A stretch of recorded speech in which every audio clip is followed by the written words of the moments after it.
Alrighty then. We've got overtime wrapping up here on the live timing side of things. We got a pretty decently full grid tonight, and we'll be able to see what goes on in week 9 of the MX5s. We are in for Brands Hatch, one of the most classic tracks that we race on. That is someone who's got some decent ping issues that we'll overlook for a second. Whoa, as they go swinging up into the front of the track. I want to say that is Big Blue Dart just going constantly out into Narnia. Let's take a look. Big Island Boy just sending himself over and over again into Narnia. It happens with some of the ping related things we see. We are doing the full Brands Hatch layout, so no forgiveness, no easy goings for them. They'll have a pretty strong event to go around. Is this a 45-minute? It is, so they are going to have to do a little pit stop along the way.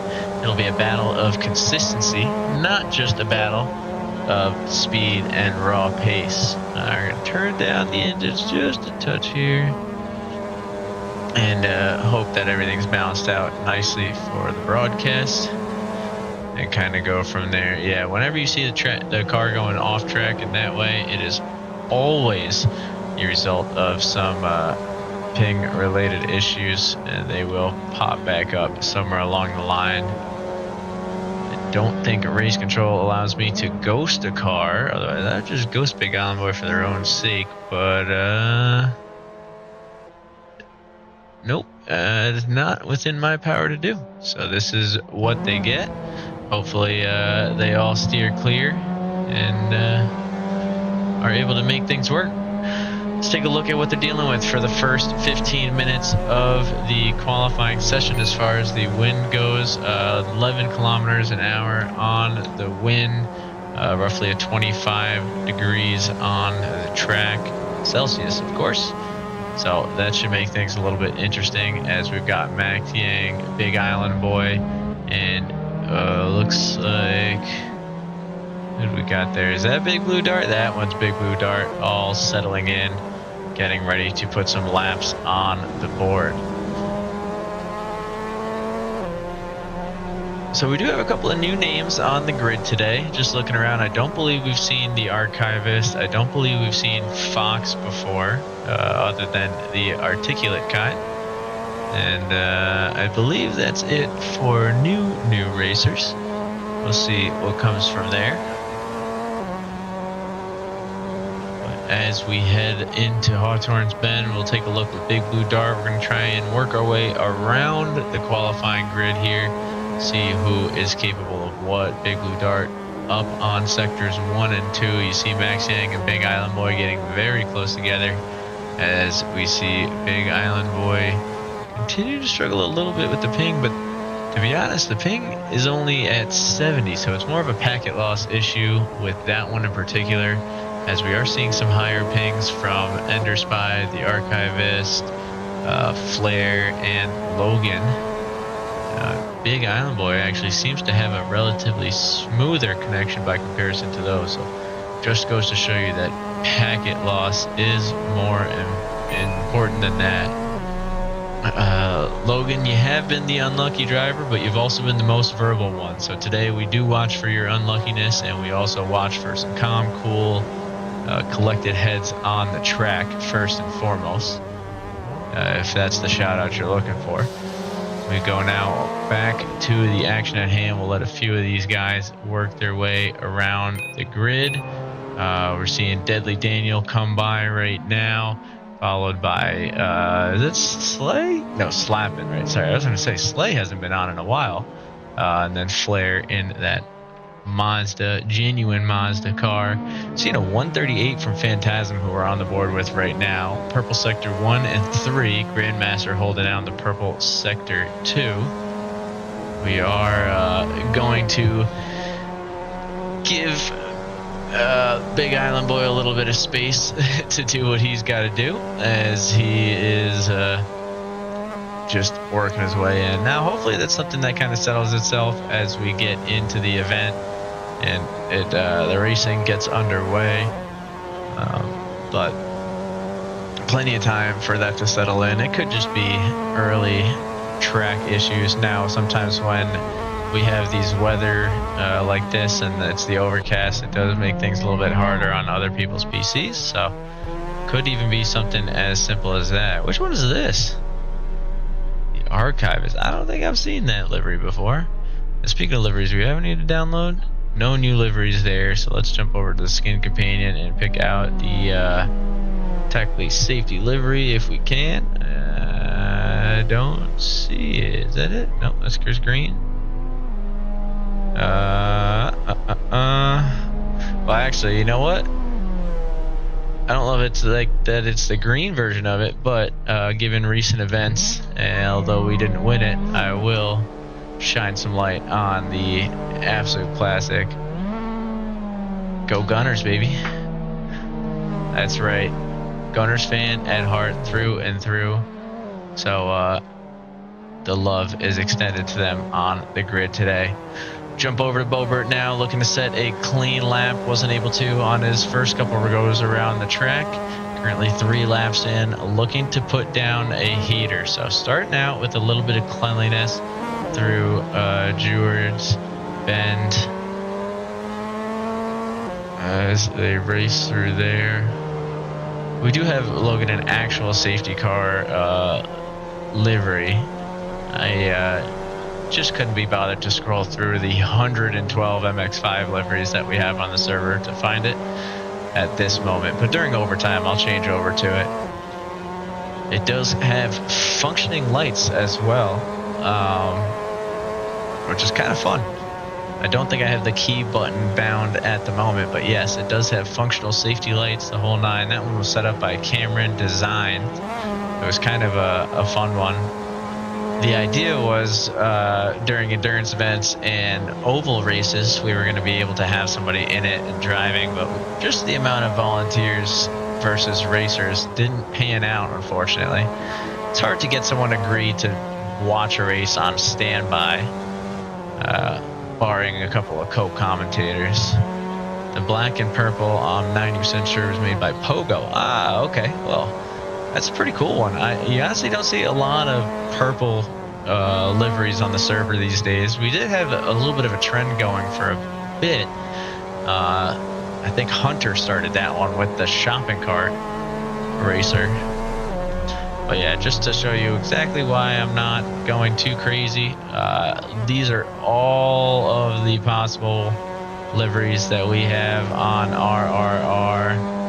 High Vis Purple by Hunter. Nope, that one's another Hunter one. Man, that's Hunter's original one with the shopping cart list there. Got Joka, Muzda. Yeah, we got a lot of these. All of these are custom liveries submitted throughout time, or some of them are the very OG first season one, including the RRR unresponsive. There it is. Technically safety car with and without the lights. Obviously with the lights is the more important one. Yeah, Hunter was always on his shit as far as the purple liveries go. Let's take a look at some of the racers trying to creep into the 138, see if they can get up to Phantasm's time. Flair currently on an outlap, not gonna do it. Neither is Grandmaster Matt. What about Max Inc? Wow, everybody's on outlaps. Is outlap after outlap over here, as we've got 17 racers on the grid. Everybody just looking to set a time where they can, and we'll see who comes in clutch. Deadly Daniel looking across the line with some pretty solid improvement. Going to be a 140, enough to get P5, but there is that 2-second gap to Phantasm that we were seeing in some of the earlier events. That is a very, very far gap to come back from, as we saw last time around. We're joining on with Kyle's trying to head through the final corners. Is that? Yeah, this one is Kyle's heading through the final corner. He's got Max Yang and Slappin in front of him, as all these racers look to set clean times through the board. Kyle's had a little bit of an issue in Sector 1, and there's that issue in Sector 1 again. That first turn is a deadly one, and it's even more deadly when you've got a grid this size all coming down to try and fight together, especially when you do have to worry about some of these cars with ping issues and packet loss issues just going straight. into Narnia, whether they slow down or not. So we might see some issues throughout the first lap or two of the race, but that's the advantage of a 45-minute one. Plenty of time for these guys to kind of settle in and get things sorted.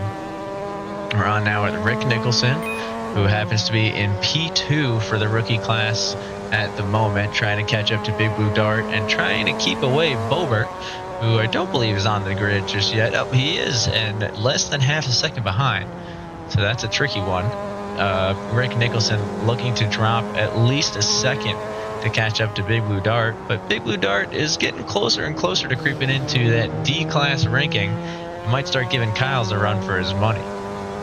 The pace that he's got recently, I will say Big Blue Dart might be looking at a potential D-class, C-class finish here, as we've still got 5 whole weeks of racing for them to settle in and figure things out.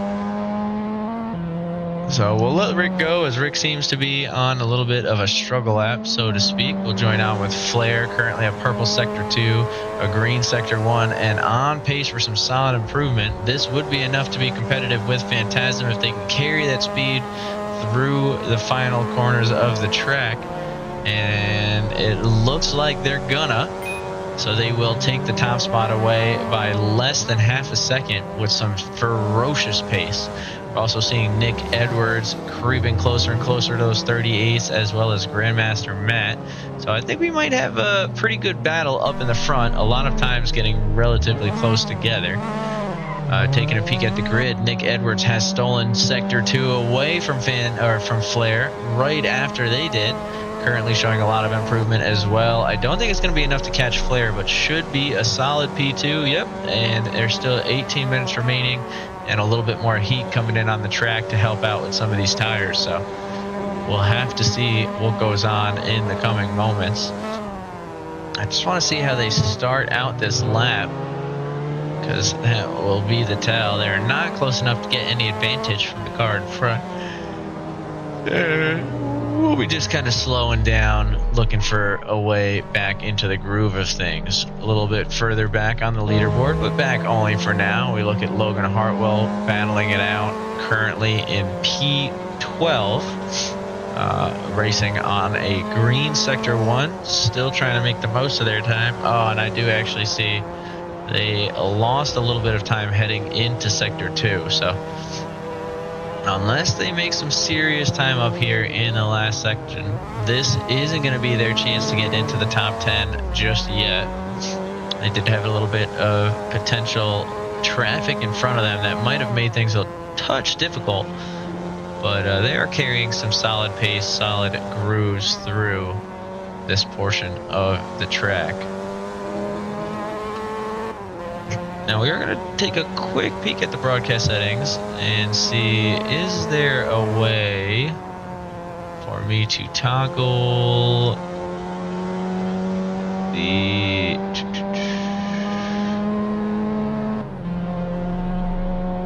map toggle I got? Doesn't seem like there is.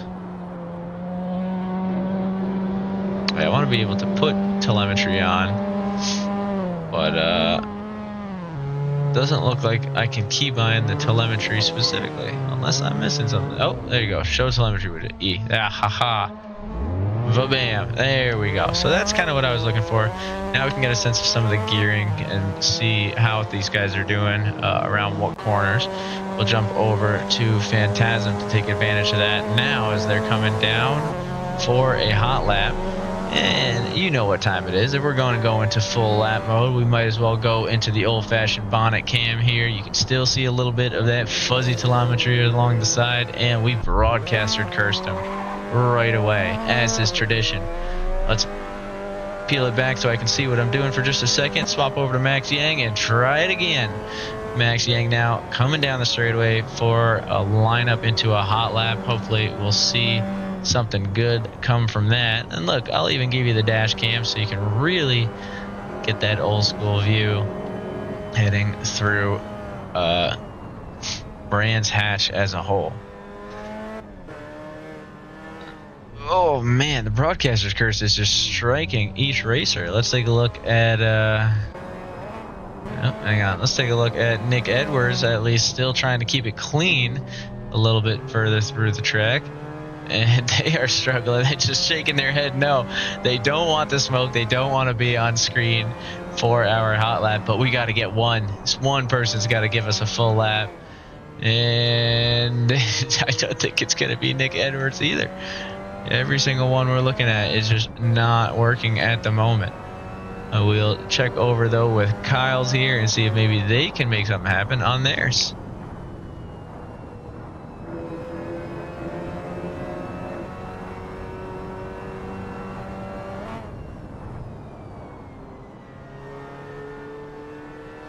Alright, so Kyle's a little bit further down the leaderboard. It does seem to be the one to at least give us a clean sector 1 that's further than anybody else has made it.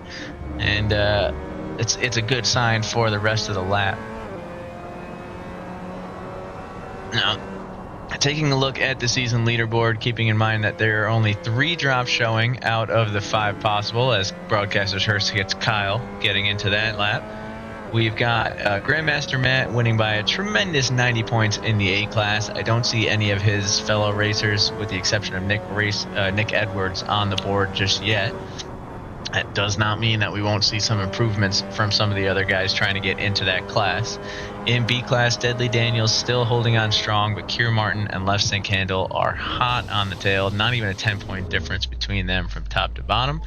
C class, we've got Flair sitting at 299, followed by Max Yang with a 291, and Slappin with a 289, as Kyle's almost nails Big Island Boy, I believe, on the re-entry. And then we go to D class, where Kyle's the man, the myth, the legend himself, is currently sitting pretty with 10 wins and 12 podiums in 12 races, as his only competition is Charlie Top Hat, who does not seem to be on the grid tonight. So Kyle's sitting with 300 points before anybody moves up or down a class.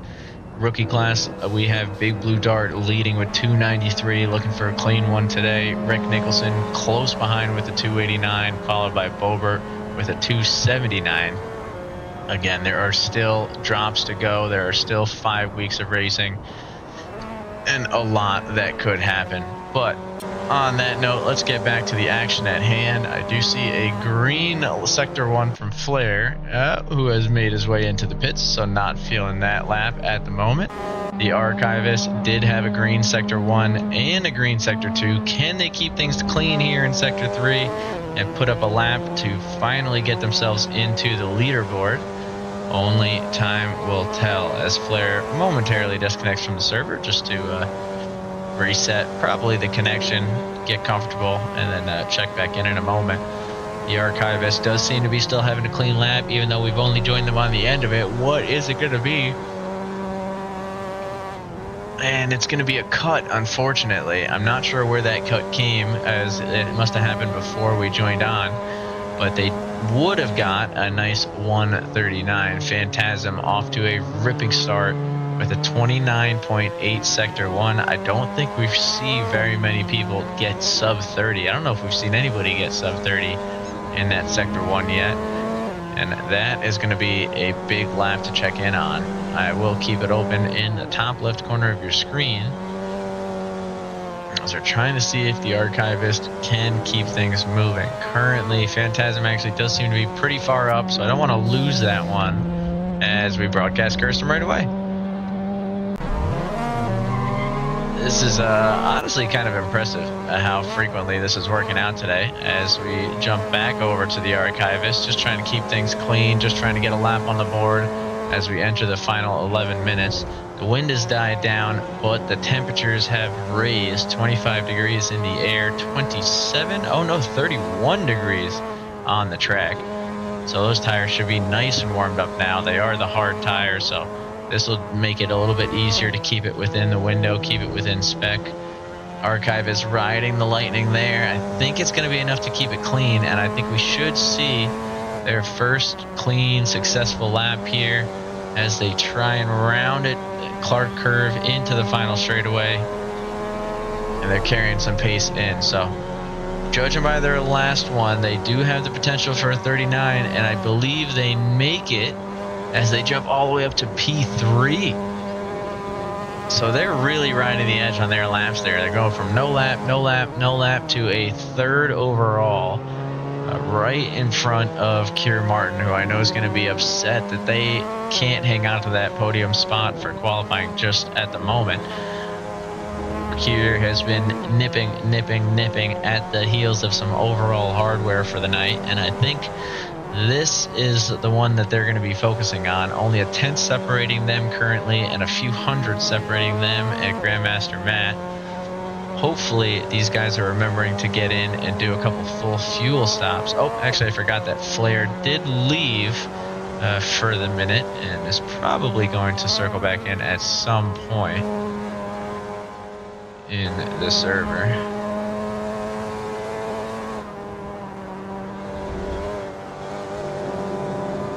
It looks like we do have some chatter about the time trial going on in the general chat. I suppose I should probably know what the time trial is this week, but let me go ahead and check in on my announcements, and we'll do it this way for the moment. Time trial is gonna be when do we start? There we go. Time trial this week is I don't think I can say that. Transfagarison, we're gonna say. I don't know if I can pronounce that. In the Norma M20, basically looks like a glorified version of a Radical. So it seems to be about a 12-minute hill climb from what some of the people are saying. We're on with the archivist just to see if they could put up a little bit more improvement along the way. We'll jump over though to Grandmaster Matt just in time for them to knock Keir Martin off of the P4 slot and find themselves in a 1:39.3. The archivist on the lap we were actually just watching did manage to get into a P4 spot. Nick Edwards now breaking into the 1:38s. So that top pack is getting closer and closer together. We now have 4 guys sub 1:39, separated by only 3/10, and then we've got 3 guys separated by only about a half second, and the grid keeps staying closer and closer beyond that. 45 minutes though, so like I said, they need to start practicing with full fuel, need to try and get a handle on what is ahead of them as far as the longevity of these cars and where that pace needs to be overall. I do appreciate Grandmaster Matt's commitment to the Marlboro livery. It is, like I've said before, one of my favorite ones on the track. Are going to grab a quick pack of 1991 Corvette trading cards, see if we've got that Mario Andretti autograph in this one. It's become the stream tradition at this point. I'm going to say no. I also have a bunch of these packs sitting in my office at work, so the autograph could be sitting there and we might never get it while we're on the stream, but I'll let you know. We got not the autograph, not the autograph, not the autograph, but it is a Mario Andretti. Not the autograph, but a cool one, as it's a concept car of what they believe future Corvettes would be like, and honestly, not that far off from the early 2000s plastic models. And not the autograph, not the autograph, not the autograph, not the autograph. So, we will try again next time as we get back to the action here. Heading into the Broadband Straight, Grandmaster Matt. But that's not the one to watch, as Phantasm does not finish off with a strong Sector 3, a strong enough Sector 3 to make improvements. Oh, but they do hit the exact same time as Flair, a 1:38.335. That is something you don't see every day, as we've got quite the improvement going on there. I did notice our old friend Josh Fulton heading out to the track. This is a combo that this racer has done many times before, not just in MX5s, but also in GT3s. So I'll be curious to see where they're able to come out as far as the overall grid goes. I think they got Max Yang behind them. They do. So they're trying to stay in front and get themselves a little bit of space and time to get a lap in. I'm going to switch and see if I can cut a little draft off of Max through this section right here, but Josh determined to do it on his own. I don't know how many laps he's got in yet. None. So this is the out lap, and we'll see what the time is as he hammers on through. We'll put his delta up, and you can take a ride with the man, the myth, the legend, Josh Fulton, heading through Druids Bend and looking for some action. It's never not impressive that he's able to just hop in and put up a competitive lap within 2 or 3 laps of practice. I don't usually practice before the event start, but I still utilize most of that 30-minute practice session and definitely all of the qualifying session to find my pace and settle in. But Josh already with a pretty strong sector 1, currently a 30.7, so about 9/10 off the top pace, but still within that competitive range. Taking a very strong line through, in towards Westfield as they push with a little bit more in now at a 28.0 for sector 2. So getting closer and closer to a competitive pace there as well. Max Yang trying to keep the distance, let Josh take a clean one before, I'm assuming, using that draft to overtake into turn 1. And it'll all come down to this final corner. Can Josh at least get into the 41s and join the top 10 as we've seen him do before? Only Clark curve stands between him and that goal. And could he surmount that challenge? He does, just barely. Pushes Rick Nicholson out with only enough time for an outlap and one more heater on Rick Nicholson's end. So we'll see if he ends up, grabbing the pace and going. Gonna jump over to Fox in the Lego Racer. Currently has enough time for that outlap and the heater, just as we were talking about. Has not set a time yet, the only racer on the grid not to do so. So we will give him a moment to complete that hot lap and check back in. The archivist looking to shave off a little bit more time. Already found that 10th through sector 1. Currently working on some solid improvement here, but needs to find 2 more of them if they want to get into this battle in the top 3. They're currently doing a great job of keeping up the pace, but those couple tenths could be the difference between themselves and no man's land 30 minutes into this thing. As we see a lot of racers on Brand Hatch do attempt to go for the one-stop strategy, since it's a little bit of a shorter lap. The problem is you can really ride the high revs through some of these corners. As you can hear, that car is bouncing off the throttle, or bouncing off the red line, so to speak. And the archivist not seeing as much improvement as they want to through sector 2. Can they save themselves a little bit more time in 3? And a touch up with the sand, and I think a little bit of worry about the rejoining car is going to ultimately cost them. We'll jump on with Fulton real quick, see if there's any improvement. There is not. What about Max Yang? There is not. And last but not least, drifting around the corner, slapping on a hot lap. There is no improvement. So as we get ready for the qualifying session to come to a close, we are going to jump on for one more full lap. It's going to be a Lego car, Mr. Fox himself, not Articulate Fox, but Fox with a PH. And this is going to be the one to watch. The number 13 Lego Racer coming around Druids Bend here, just looking to put something clean on the board, see where they can land with the time remaining. Do you see they've got that EU license plate, so that definitely leads as towards its creators. And the red rims, honestly, are a nice little touch on this thing. I don't think we see colored rings too often.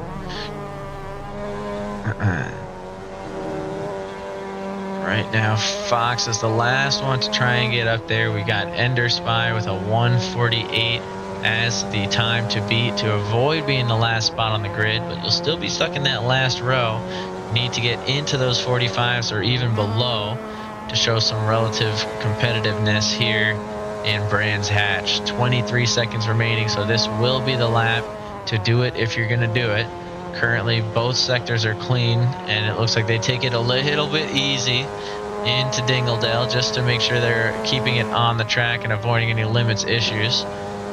And right now, the lines are looking good. They're looking a little bit cautious, so there's definitely room to get on the pace and get aggressive. But this will at least put a time on the board. The question is what time? Sector 1, a 31.8. Sector 2, a 28.2.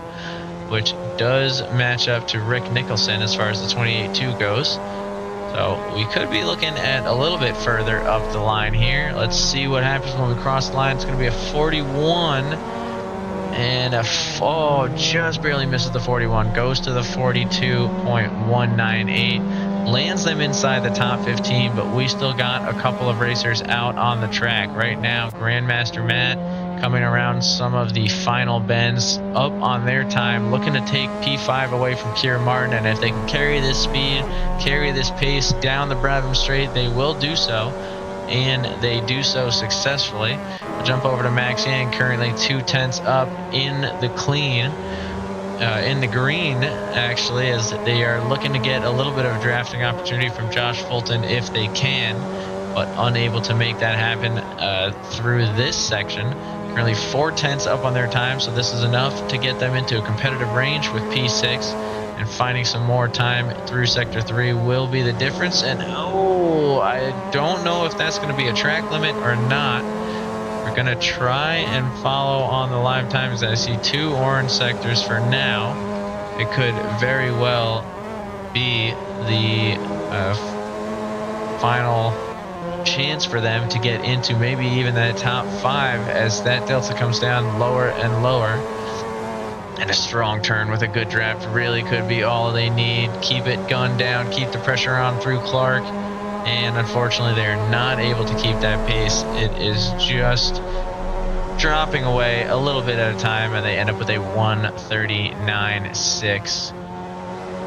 T1 is going to be hell, but Big Island Boy in the game chat is correct. T2 is the one to really, really watch. That is where our racers are going to have to make some harsh decisions about the longevity of a 45-minute race compared to just trying to get a quick win where they can get it. From top to bottom, though, we've got some nice liveries looking around the track. Some that we've definitely seen before, some that we may not have. Ooh, what was that one? That's bizarre. It like disappeared altogether. But anyway, I don't think we've seen this one on the track before. Be white. That's because it's one of our EU racers.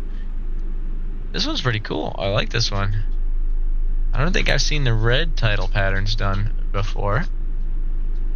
And I do hope that it says something appropriate, because I've definitely been just eyeballing that for a while. And I'm loving these. I'm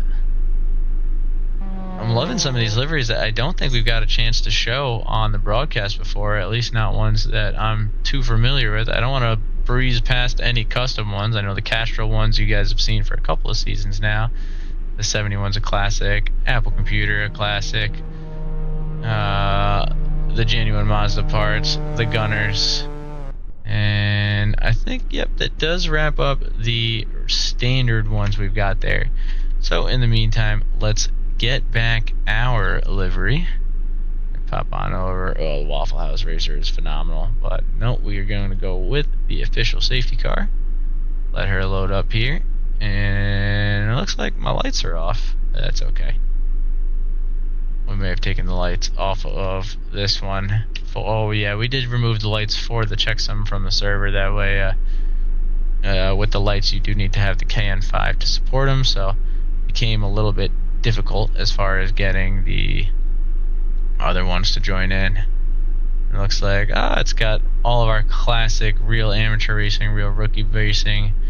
Connor's little logo down there. Cameron's little logo down there. Wow, sorry. And it's definitely a classic one.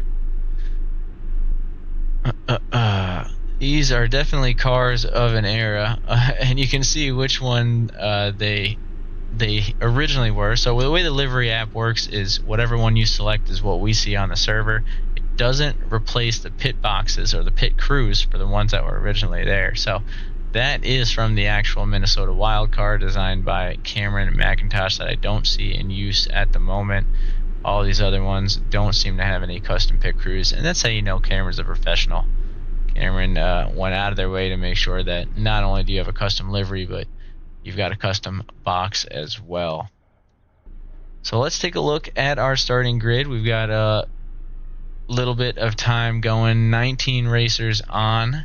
So that gives us 45 seconds to get there from top to bottom. We're starting off with Nick Edwards up top, followed by Flair, Phantasm, the Archivist, who is new on the grid, Grandmaster Matt, Keir Martin, Max Yang, Deadly Daniel, Josh Fulton, Slappin, Rick Nicholson, Big Blue Dart, Big Island Boy, Fox, Bobert, Logan Hartwell, Kyles, Ender Spy, and Asan, all sitting ready and waiting for the event to begin.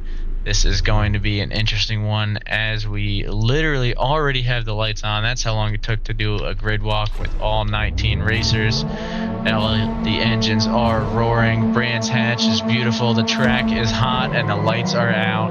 Away we go for our 45 minutes. We see one car that gets stuck up on the grid. I'm not sure exactly who it was, as it looks like that might have been one of the ones with some lag issues. We'll watch turn one from afar, see if everybody makes it through cleanly. For the most part, they do, as we see some issues with Big Island Boy's ping. A little bit of contact there with Josh Fulton and Max Yang, but I am pleased to report it seems like most of the racers have made it. Got a little scared there. Most of the racers have made it through, as only Fox seems to be the one to really lose too much in the start. We're going to jump over to this surprisingly tight battle up ahead. Nick Edwards able to pull out in front just a little bit, as Flair has a roar of an acceleration and is able to pull alongside a little bit. We've got 3 wide going in behind them, so they're going to have to be very careful with how they attack this one. Multiple different lines coming together, and it seems like everybody is able to keep the pace, keep things clean as we head into some of the tighter sections of the track. And we have our first collision there, Kyles and Bobert. Looks like Kyles spun out just a little bit, but everybody able to keep it at least tight together, keep it relatively clean on the track. I don't want to miss too much of the battles going on, but there's just a lot of them. It's hard to keep up.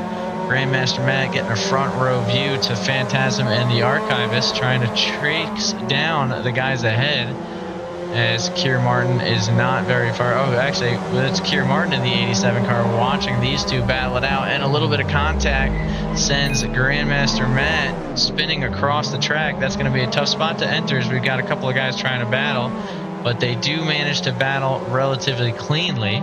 45-minute long race, though, so they got plenty of time to make things happen, as Nick Edwards and Flair going alongside each other, and this battle is only going to help those cars behind, as Flair has a little bit of a wiggle and actually gets helped by that bump from the Archivist and manages to keep the pace and keep going. A little running with the grass doesn't slow him down, as he'll keep pushing on, but behind them a big pack forming here, and we'll see who is involved. Right now we're on with Slappin, followed chasing down Keir Martin, Josh Fulton, and Deadly Daniel. Trying to take a look at who it is. Deadly Daniel is the one to get pushed off, as Slappin now having the opportunity to try and catch up. It's going to be a little bit of a bump draft here. Yep, but Slappin doing their best to push Josh Fulton along and see if they can get through. Right now the liveries are a little bit broken, so it's hard to keep up with who's in what, as Slappin just gets a little bit too close to Keir Martin. Keir Martin able to keep it on the track and keep things moving. Looks like Logan Hartwell and Grandmaster Matt had a little bit of a collision further back, but are able to keep moving, so we'll see what comes of that. I'm not sure. Oh, that was Grandmaster Matt's crash from earlier, I believe, that it ended up being affected. We'll jump forward a little bit to the Archivist, who is now trying to catch back up to this battle for P1. 3-man fight, only 5 minutes in, is getting closer and closer, as they just trade fastest laps one after the other. A 40.2 followed by a 40.5, followed by a 40.2, followed by a 40.0. As all three of these guys fighting hard and refusing to give up the pace. Big Blue Dart getting passed by Logan Hartwell in the straightaway there, as our lead cars continue to keep things tight in towards the Cooper Straight. Now we are going to jump back to some of the other action going on. I'm sure we're going to miss a moment here or there, but I want to see what this drafting opportunity does for Flair. They do seem to have some pretty solid acceleration through the Pilgrim's Drop, as they will get close enough to try and make something happen. So we're going to jump a little bit further ahead with a drone cam and try and catch some of the action heading down the grid, as we can see them getting close together but not too close. And then the big gap. This is a 6-second gap to Josh Fulton, and followed by these two right here, Slappin and Keir Martin, refusing to give up position to one another, and Deadly Daniel sitting right behind, looking to pick up the scraps. We've also got this 5-man pack behind them: Rick Nicholson, Big Blue Dart, Max Yang, Logan Hartwell, and Grandmaster Matt, all fighting for position. 19 racers on, 5 minutes in, and usually, not to jinx it, we'd have a lot more chaos. So these guys doing a great job of keeping things relatively clean, just trying to race their own pace, as we see Logan with a collision into Max Yang around that corner. And Max, unfortunately, unable to keep it straight. Now going to be starting off with the back foot. Jumping now over to Flair, who seems to have a little bit of a mishap, as they find themselves behind Phantasm, trying to catch back up to the Archivist and eventually Nick Edwards, who now finds themselves 2 seconds ahead. Phantasm usually the one starting to build a gap at this point in the race, so probably interesting for them to be on the back foot and see how the other half lives. Deadly Daniel looking for that draft to come into play on Slappin throughout these next few corners. Like I said, a lot of action surrounding the entirety of the grid. We're just trying to keep our eye on where anything is set to go. But we'll jump over now to Grandmaster Matt and Logan Hartwell, trying to keep things clean, trying to fight around every corner. And those types of fight are only going to help the racers behind them, as Fox is now very, very close to both racers, looking for a way through.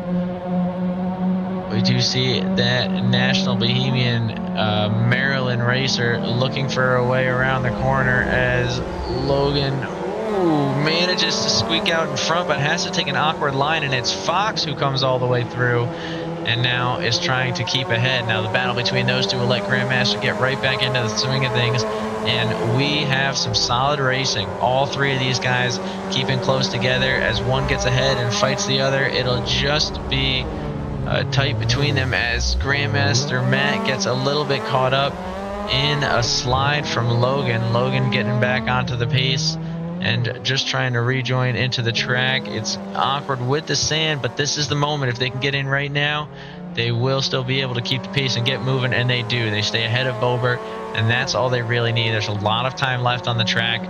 Plenty of time to get back into this and get back fight towards the top 10. Logan currently lapping around a 144 on a hot lap, and that's with traffic, so I'm sure we'll see some pretty good pace coming through these next couple moments. Big Blue Dart now looking for a way up towards Rick Nicholson in the Techley Racer, and they're definitely closing in down this Cooper Straight. I do see a little bit further up Phantasm looking to make a move on Archivist at some point. They're getting very close through the later sections of the track, but not close enough for us to jump away from this one just yet. Although I will say it does look like they have lost the draft over here. So we'll take a look now at Deadly Daniel, who's trying to make their move on Slapping ahead, get a little bit closer to a battle potentially for P5. They do need to stay ahead of Keir Martin, and thankfully for them, left sync handle is not present today, which is going to be their key. So you can see the last lap everybody has put up here on the sides of your screen. Deadly Daniel with an awkward outside line, but still managing to keep that pace, keep that power through. As Phantasm now steals the fastest lap. There's just a lot of lap trading going on as the fuel gets depleted. and these cars get a little bit lighter further ahead.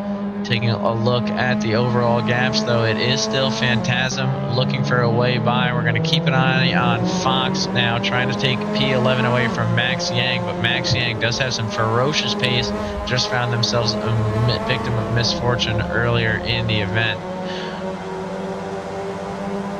Phantasm, though, has been being consistent, waiting for their move. I actually see Keir Martin doing the same on Josh Fulton a little bit further back, although Keir Martin might not be as patient. Definitely as consistent, though, looking for that place to just send a dive through. And they do manage to squeeze Josh nice and wide. That'll put him at a little bit of the awkward line, but that coming from further back gives him the acceleration that he needs to stay in front of Keir for the time being. Keir knows this next turn is an awkward one, so wants to force Josh to that awkward inside line. Pulls back a little bit to make sure they both have space. But as the one coming from behind will be able to get a nose in through this next corner. And just focuses on the longevity of the race. Josh seeing the car behind him, not able to keep it on the track, and that little mistake is all Keir needed for a little bit of breathing space. Speaking of breathing space, Big Blue Dart, Rick Nicholson not giving each other any as they've been trading places. It looks like one mistake to the next, but still seeing each other in the rear, seeing each other as competitors back there in the battle to keep the top 10 position as the rest of the grid just gets closer and closer and closer. Speaking of, I think Fox had a little bit of a run off the track. Yep, I can confirm, as Rick Nicholson now able to, Grandmaster Matt able to get by and is now the one to chase after the car ahead. And ooh, Slappin has to go heavy on the brakes to avoid a little contact with Deadly Daniel. Just a little differences in braking points as Logan Hartwell looking for the move on Hassan. And they do manage to get by Fox. But can they get by Hassan as well in these next couple corners? These two battling it out for P13 on the left-hand side of your screen. Slapping now, getting closer and closer. One solid turn through the Pilgrim's Drop and the Surtees Bend could be all they need to get in that drafting range, and that is the range right there. So heavy acceleration through can pull you closer, but it looks like Deadly had a cleaner line into the corner, and that's severely going to help them out. Logan watching as Hassan makes a couple mistakes, helps him drop that gap down to drafting range for himself on the left-hand side of your picture. And he's just getting closer and closer, but not quite enough to strike at the moment. This is one of those races where I think the 45 minutes is going to go by quick, as nobody willing to give up pace, nobody willing to give up an inch. The archivist now with the 138.4, and all of these guys see improvements on that last lap. We see green times all around from the three guys on the top of the leaderboard. It's honestly incredibly consistent between the three of them. You can actually see them, those were them rounding that corner as we head through Paddock Hill Bends with the guys in 8th position. So they are way up on the grid as we see Fox now is going to be a lapped car, and we try to stick with Slappin here to see if he can make this move past, but he's trying to be very, very patient. I think he sees he's got the opportunity arising, but doesn't want to take any risky moves, knows there's still over half an hour left in this race. And there it is, just waits for a calm opening. This time it comes through Surtees Bend, heading into the Pilgrim Drop. And we'll see, can they stay out in front, or at least keep a nose close enough for them to try and make something happen. Deadly Daniel knows how much time is left and how wrong things can go through Hawthorns, and decides this isn't the time, this isn't the place, we're going to let this go. A little bit of contact between Logan and Hassan. Both cars managed to keep things moving, but that's going to give Big Island Boy a big chance to get through as we see him disappear for a moment and whoa, appear right along that inside. That was a little bit scary, but Logan Hartwell and Slappin able to kind of navigate that one a little bit. This is going to be a dangerous moment for all of these guys here We're going to try and keep the viewpoint of Hassan up for a moment on the left-hand side of your screen. I'm sure we'll see that play out with Big Island Boy ahead. But more importantly, we will see this battle up front. As these three cars have been fighting for a minute, it's only time that we see where a pass is coming, as Phantasma's been creeping closer, Archive has been creeping closer, and this little drafting train they've got in the MX5s is starting to create a little bit of a stalemate. No one can get by each other, as they've been doing this for about 6 out of the 8 laps that have been completed so far.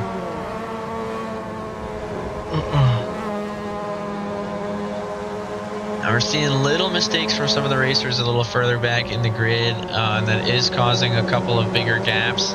That's only going to make things more interesting for these guys, as they are trying very desperately to keep things close together. Hassan ends up falling a little bit further back. It looks like Logan Hartwell heads to the pit, maybe an early pit strategy, possibly just to separate themselves from Big Island Boy for the time being. It is a dangerous car to get stuck behind, so you might as well gas and go when you have the opportunity. And that's a tough pit entrance. Literally a chicane into the pits to make you slow down is not the way anybody would typically think about that situation.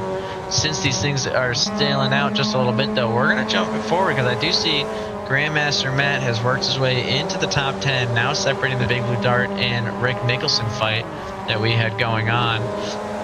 And that is going to cause a little bit of a backup here, as Grandmaster is going to be looking for a clean way by. Doesn't want to lose too much time to the racers ahead, and still has 6 seconds to make up over the course of the next 30 minutes and a pit stop. Now an awkward line from Rick Nicholson is going to allow Grandmaster to go through, and it looks like Big Blue Dart's going to look to take advantage of that, sending us into an interesting turn 1 as Big Blue Dart tries to make a move on Grandmaster, and Grandmaster swings in for the switchback.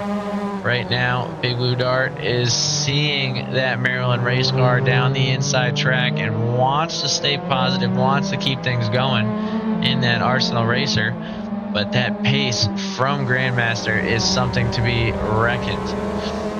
Phantasm looks like had a little bit of a issue further back, as they now are 2 seconds away from the Archivist and Nick Edwards. I'm not sure which sector it was. It might have been sector 1 and some lap traffic that did him in ultimately.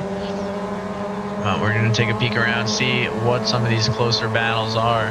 These guys all separated by about a second. Slappin' Deadly Daniel still fighting the same fight, as Slappin's been doing a pretty strong job of defending, not allowing him to get any closer, and the Archivist has not been able to get any headway on Nick Edwards up ahead.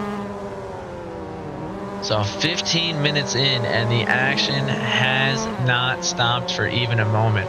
All of these guys managing to keep things mostly clean, managing to keep their pace consistent, and even the packet loss issues we run into haven't affected things too badly. So we're definitely chalking that up to a win for the time being. I don't want to miss things as they bunch up and as they get interesting, but let's just take a look, and you can see just how spread out some of these cars are. As we see a little bit of a dive here from Max Yang into turn 1. He did get the draft to pull alongside and get that speed differential down the straightaway. As he says, don't forget about me. There's plenty of time left. I am still working my way through this grid, and working his way through, he is indeed, as he now ends up 1 second away from a chance to get back into that top 10 and start to work out towards Grandmaster and the rest of the gang. Max Yang currently has a 140.05 as their fastest lap, which would put them ahead of 4 of the racers ahead's fastest lap time, and plenty of time to make something happen about it. So if he can get through this traffic and keep that consistent pace, he is absolutely not out of the hunt yet. We could see a run for the top 5, all things considered. Those top 3 racers in the grouping, though, have some serious pace, as even Flair is having some struggle keeping up, and his personal best lap time isn't too far away from theirs, and there's still a 15-second gapping because of it, as, Rick Nicholson just a little bit too eager to keep things moving and ends up with a double collision on Max, who has been our victim tonight, as we've seen that 33 car get spun out here, there, and everywhere. Although I will say Max, I think, has just been on a little bit of a bad luck streak these last couple MX5 races. I don't know if it's an exclusive tonight situation, but that does open up the door for another Rick Nicholson and Big Blue Dart battle. The 23 taking on the Gunners as they head through Hailwards into Druids. And he's not able to get close enough to make a dive. He's going to think about it, though, as he got real close for a second and now finds the finds the 33 car hot on the heels. This time not wanting to risk anything, lets Max go by and is going to try and use him as a way to get up further ahead. We join the UFO Big Island Boy for a moment as they are able to get by somebody. And it's a little bit unclear who, due to the issue with the lag and the timings at the moment. We'll jump over instead to Deadly Daniels, who now finds himself the closest he's been in a while to slapping ahead. Can he make something happen, as we see even the guys up front starting to separate from each other just a little bit? Keep in mind, there is a pretty strong wind going through this track. Seems to be a headwind through some of the more important sectors and a tailwind on the others, so I'll have to see where it actually affects these guys, if anywhere. But right now, down the Brabham Straight, Deadly Daniel trying to get close enough for an opportunity where he can, looking to make a move, but still just falling a little bit short. Jump over now to the 3 guys trying to keep in tight for P10. Max Yang hanging on by a thread as Big Blue Dart tries to come down the outside of the lane. Max going to swing wide to cover off any move if he can, and sees Big Blue coming up a little bit, so has to take an awkward line, and that will cause a wiggle. Right now, Josh Fulton exiting the pits. Keir Martin has already pit as well, so those guys on some offset strategies this late into it. It seems like they're hoping they've done enough to only need the 1 pit stop, as we see Logan's coming a little bit early to commit to the 2 stop, and Bobert and Fox may have done what they needed to do to keep things clean out into the 1 stop. But Max trying to get a little bit close, and the dirty air hits him. That's going to be a little bit of a drop into Pilgrim's Drop, and now it's Big Blue Dart and Rick Nicholson all over again, as Max Yang has to reset and refocus for the fight. Now, a race like this, a clean pit is going to be one of the biggest things, as it seems Nick Edwards was already able to get through the pit lane and out onto the track. The Archivist going to try and stretch things for 1 more, as we'll take a look and see, is anybody else going? It's going to be Slapping going, trying to keep it tight, having a little bit of a run-in with the wall, and that's going to allow for Grandmaster Matt to make a lot of time up with a much cleaner entrance into that chicane, and we'll kind of go from there. So this is where things get interesting. Phantasm and the Archivist staying out, trying to get 1 more lap of fuel out of the car, trying to see if that could be what they need to get ahead of Nick Edwards. Nick Edwards playing it safe, thinks that there's been enough time to where they don't have to worry about doing a stop with only 1 lap remaining. And that might have been where some of that time was lost, so to speak, on these last couple laps, just lifting the littlest bit from these guys to see if they can get through, see what they can make happen as far as their overall pitch strategies go. And it does seem like at the very least they're going to make it to the lane itself. And let's see, it all comes down to the entrance here into this borderline chicane. And that is a harsh one into Clark Kerr for both racers, thankfully for Nick Edwards. So we'll see how they fared, if they had a little bit better luck than some of their counterparts. But this is the test. Where do they come out in relation to Nick Edwards, who is roaring down the track, coming around into the Brabham Straight? Now you can see him just at the edge, that little white dot coming down, and definitely is able to get out ahead of these guys before they get into the track. The archivist finds himself a little more than 2 seconds back. So that was not exactly what Archivist was looking for on that one. Keir Martin able to, looks like, jump past Flair, as Rick Nicholson and Deadly Daniel are still out on track, still looking for more. Deadly Daniel still out on track? That seems to be an interesting one. Usually this would be the lap I would say is probably where you want to come in. I do see Rick Nicholson was going in for the pit stop on that one, so he is going to take the absolute longest stint here. I think he's hoping that he'll make up for it with a little bit less of a fuel requirement and a guaranteed one stop. But I don't know. I think a lot of the grid is already kind of into a safe one stop territory unless they cross that line with only like a second left. So I guess we'll find out here how this one pays out when they come all the way around the grid. If they come all the way around the grid. We're going to keep Flair up in the top corner of your screen as Flair is moving now within 1 second to Keir Martin. But I'm very curious to see if Daniel's able to get through, get all the way around on this one, because that is a bold strategy call. I don't know. We'll see how it plays off, Cotton.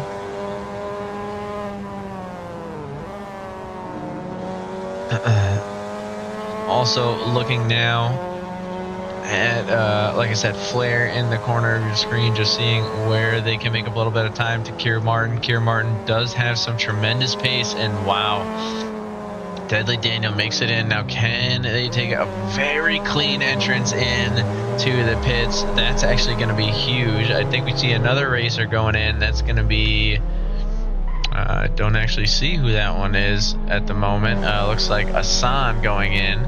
So a couple of guys go in for some late pit stops, and we'll see where it puts them.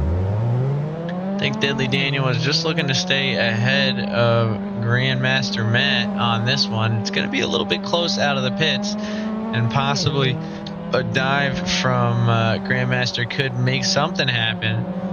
But the fresh tires and the difference in speed is going to be enough for Grandmaster to get out ahead. But wow, Deadly Daniel ahead of Slappin by 4 seconds, where those two were really fighting things close. It was a very tight battle between them just a few moments before. We'll jump over to Flair though, who's now cut that lead to Keir Martin down to half a second and is coming up on his favorite sector, as we've seen Flair get very, very close to some of these other racers. Big Island Boy is quite literally a UFO, yes.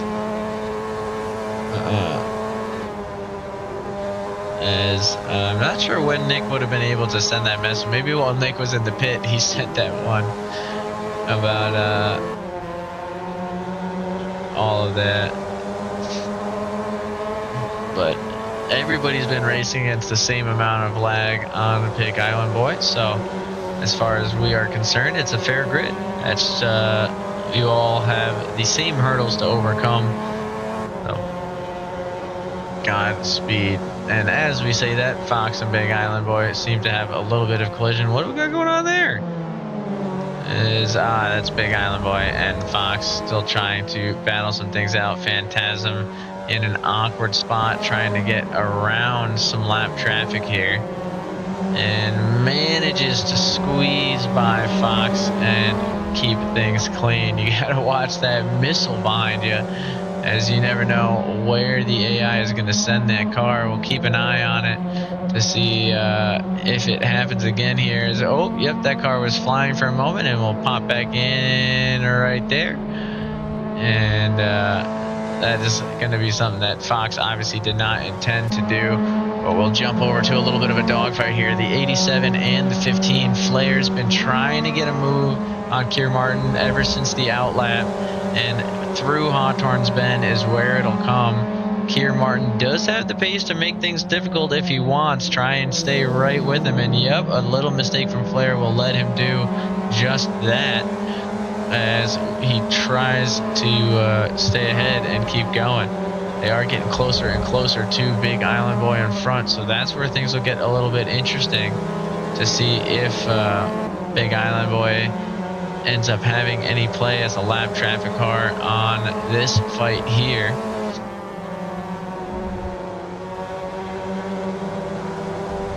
As we see a tightness between the two racers, but not enough to really warrant anything crazy. As both racers just managing to keep the pace, keep their own. They are the closest racers to each other on the grid, although Phantasm slowly trying to creep back over to the Archivist. All that being said, these pit stops are not 100% accurate, as everybody has pit at least once. Looks like only maybe Fox has pit twice. It's a little bit unclear from the leaderboard. As Flair is in a beautiful position to make a run through Surtees down towards Pilgrim's Drop. And we'll kind of have to make something happen here, or we'll choose not to. Down Hawthorne's Hill into the bend.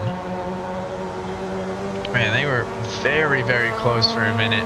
Really thought that was going to be the moment we see Flair's draft come into play and really open up the battle between them. But it's actually through these tight corners where Flair is able to make things, make the pressure really stick between these cars. As he's right on the edge of Keir Martin, who's definitely going to be feeling that pressure now, and a little bit of a jump between the two. As we do just have a little bit of packet issues going on, but both cars able to keep things clean, and that's where some of the server ghosting comes into play. Unfortunately, it looks like Keir Martin going into the pits.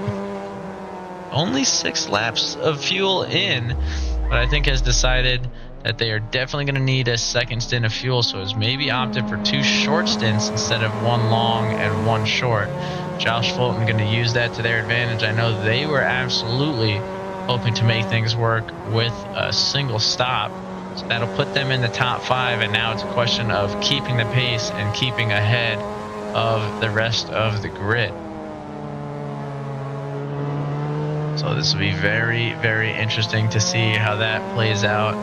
Grandmaster Matt now looking to come out near Keir Martin, and does, but not close enough to really make anything stick. And Slappin has cut that 4-second lead Deadly Daniel has down to 3. So a little bit of time gained back over the course. It looked like 3, but now it seems to be raising again. So maybe not as much time gain as I had assumed, as we see a racer off track and open up the door for Grandmaster Matt, who doesn't have to worry too much about avoidance and will have better acceleration through Hawthorne Hill towards Keir Martin ahead. While things are a little stagnant, we'll do a quick little grid walk. So we do still have Nick Martin in the Apple computer all the way up front.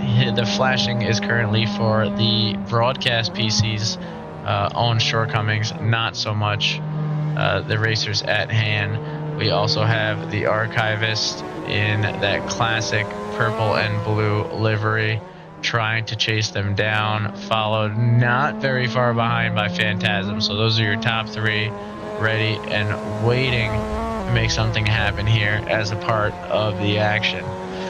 Now, even as far as lapped cars go, this is where things get a little bit boring. We'll let these guys make their way through the straightaway and give you a little bit of a view to go on.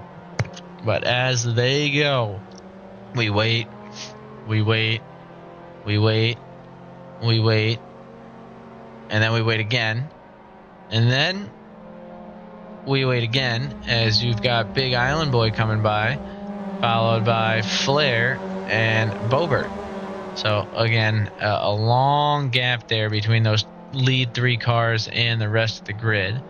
We then follow up here with Josh Fulton, or sorry, I thought that was Josh Fulton, but it could have been wrong. There's couple of racers going through here, as these are the two I was looking for. Grandmaster Matt getting within that 1 second gap to Keir Martin ahead. I know I should turn on the names, but it's much more fun to guess, be wrong, and then have to check and make everything awkward. That's just how we do it in the hood. Wow, 138.4 from the archivist. So creeping into qualifying times, 30 minutes in, or actually it's 35 minutes in. So the fatigue has not yet set for the archivist. They are not resigned to P2. They know a 2 second gap with 11 minutes to go is certainly something you can make up, especially when they are on alternate pit strategies. The archivist was able to stay out for one more lap, and that fuel could be the difference as we get closer and closer to the end here, and you're starting to see the grid get more and more spread. We actually don't know what the perfect pit stop is, as these guys have now lapped their way all the way up around to P12 with Big Blue Dart, the next one in their sights. It is crazy how much these two are fighting, and now there's lap traffic in front, so Nick Edwards going to have to try and find a way through all of that lap traffic, and that's only going to help the archivist get a little bit closer further back. While we stay on with these guys, I do want to see how that lap traffic comes into play. They are trying to sidestep, not to affect this final battle too much, but you can only do what you can do, as these corners are a little bit tight and do have optimal lines through them. But this is now Nick Edwards playing with a little bit of strategy here. He's going to try and get close enough to catch a draft to the car ahead and see if it does him any favors, which at this stage it might not. You never know.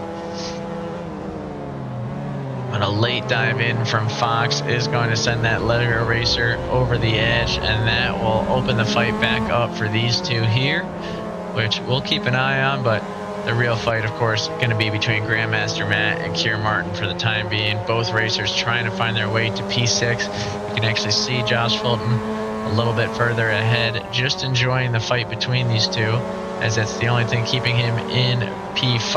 And we see a racer pull in. Is that Keir Martin again going into the pits? So Keir Martin again with another pit stop. I'm not entirely sure what is going on with the strategy there. That's a couple of positions now that will have been lost to that very, very different strategy.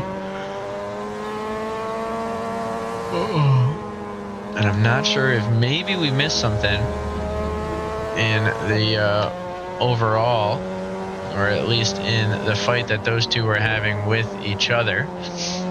We'll jump up though to that battle for P1, as they are now officially the closest two racers on the grid, within 2 seconds of each other.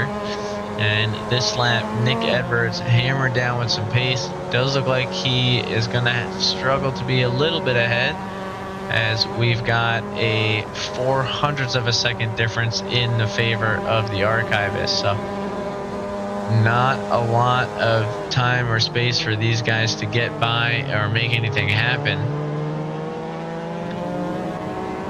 as we see a couple of racers trying to join the very end of the race here. It's like they're being called in like airstrikes, but worst case scenario, we'll just shoot them down. 7 minutes and 30 seconds remaining. We are 22 laps in for the lead cars as they power on through, seeing the end in sight, seeing a little bit of difference there. Looks like Josh Fulton, did he have a little bit of a spin? I'm not sure, as it looks like Grandmaster Matt was able to get very, very close to him. Flair going in for that pit stop a little bit early, so all the guys on the one-stop strategy, this is what they were looking for, as Grandmaster Matt tries to get closer and closer to Josh Fulton.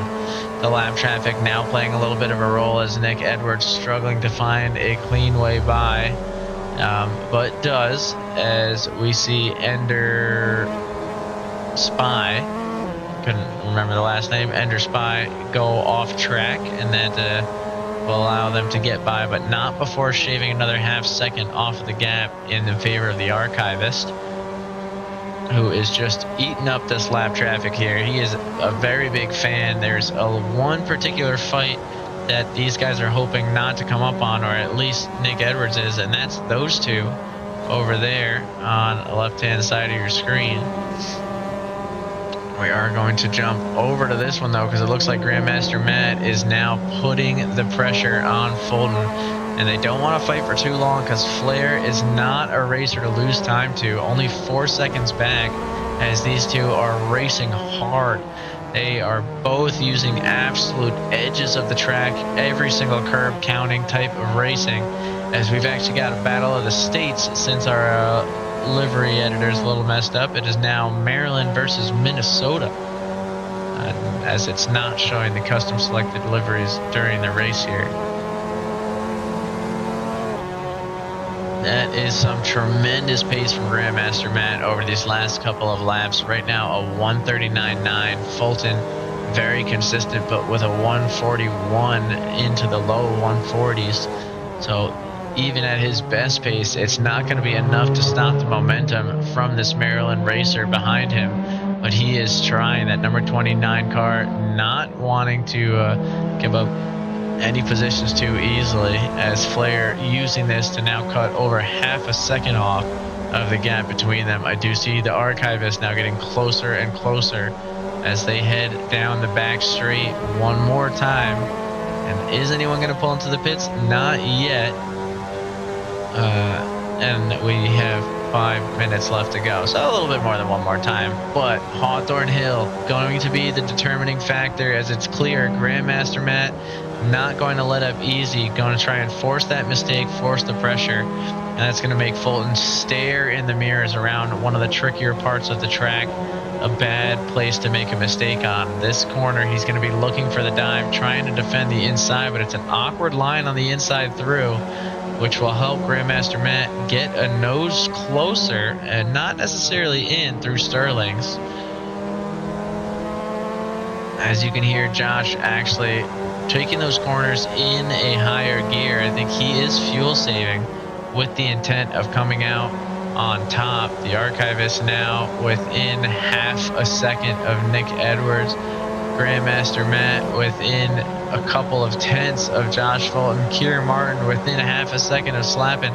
Everybody looking to make some sort of a move here as we get closer and closer to the end, and Josh Fulton just barely goes a little bit off track, and that is going to be the key moment that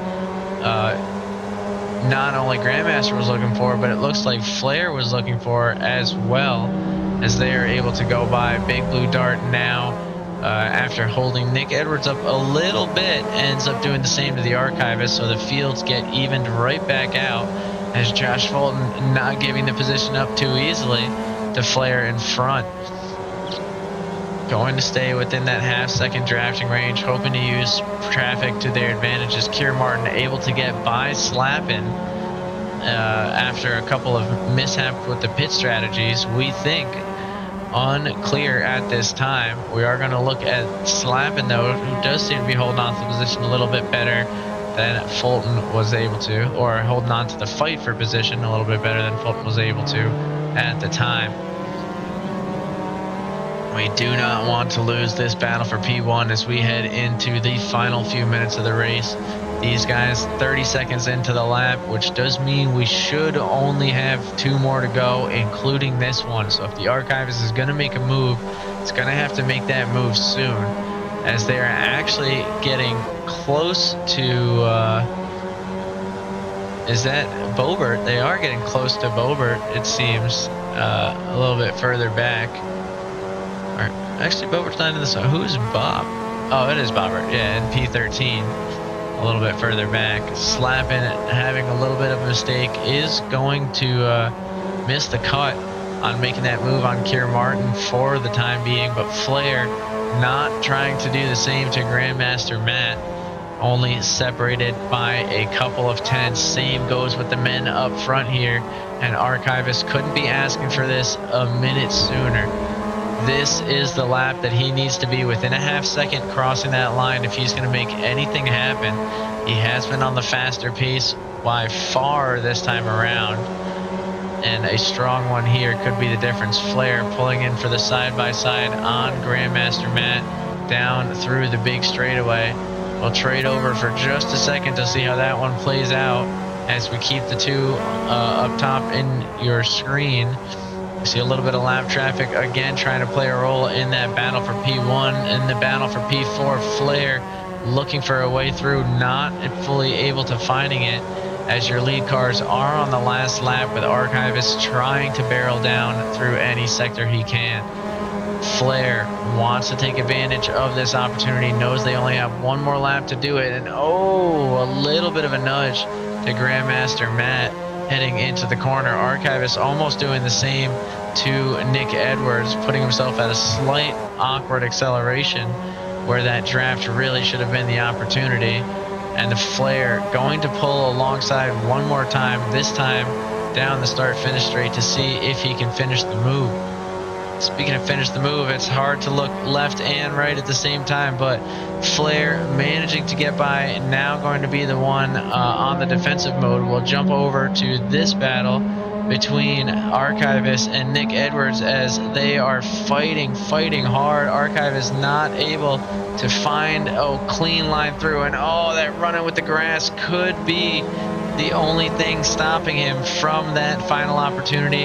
Only a few seconds remain, so this will be the last corner. This will be the last chance for those two racers, and Archivist is hammering it through, looking to get into that draft, maybe make it a little bit of a shootout, but I don't think it's going to be enough. I think Nick Edwards, after 45 minutes of fighting to the bone, is going to take it home. Archivist a close and beautiful second place. We'll jump now over to Grandmaster, who's trying to catch back up for his chance at a P5. But I think Flair starting to walk away with it a little bit as we see the grid shape out. We've got Nick Edwards in P1, followed by the Archivist, then Phantasm, and a little bit of a spin from Flair. Just a little too much pressure for the man in the Mazda Mechanic Parts car, and that's going to be the man from Maryland taking advantage of that one, able to get ahead. Now seems to be on a bit of a fuel safe strat, maybe, to just try and get it across the line and stay in front of, it looks like ran out of fuel. So Josh will try to help and will actually possibly hurt both racers, as I think Deadly Daniel, or no, it looks like, yeah, it is Deadly Daniel that will get through on both of them, as will Keir Martin, I believe, and Josh giving up his race just to try and help Grandmaster Matt finish. It would not be a real rookie race without a Lightning McQueen moment, and look at this. That is true cinema, as Flair coming back to try and help all the racers. Did Josh use up all of his fuel? Josh used up all of his fuel to try and get Grandmaster across the line, who does get across the line, but now Josh is having problems of his own. We've got Flair, who had come all the way back, trying to get him across the line now, and Fulton will finally cross. That is one of the most comedic ending. He won't yet. He's still going. Hang on. Gotta get just a little bit further. Got all the racers coming back now to try and help Lightning McQueen him across, and there we go. Fulton making it across the line. I don't even know where he finished at the end of that one. Usually I'd be paying a little bit more attention to the overall finishing order, but that was absolutely hilarious. I don't even know what exactly to make of that one. Taking a look, only Ender Spy has not finished, so we'll see where they are. They do seem to be well resigned for the time being, so I feel safe enough to go to the next session so that we can at least check out the results. Let me see where we ended up. So overall, and let me get rid of this one thing here. Okay, so we ended up with Nick Edwards on top, followed by the Archivist, Phantasm, Flair. Here, let me do it this way for you so everybody can see if that works. There you go. So we've got Nick Edwards up top, followed by the Archivist, Phantasm, Flair, Deadly Daniel, Kieran Martin, Grandmaster Matt, Slappin, Josh Fulton, Max Yang, Big Blue Dart, Rick Nicholson, Bobert, Asan, Logan Hartwell, Big Island Boy, Fox, Ender Spry, and Kyle's unfortunately struggled a little bit in the early laps and was not able to complete. But all in all, it was a nice, classic, real rookie race. A lot of very interesting moments around the grid, and well, we'll see you all for the next one.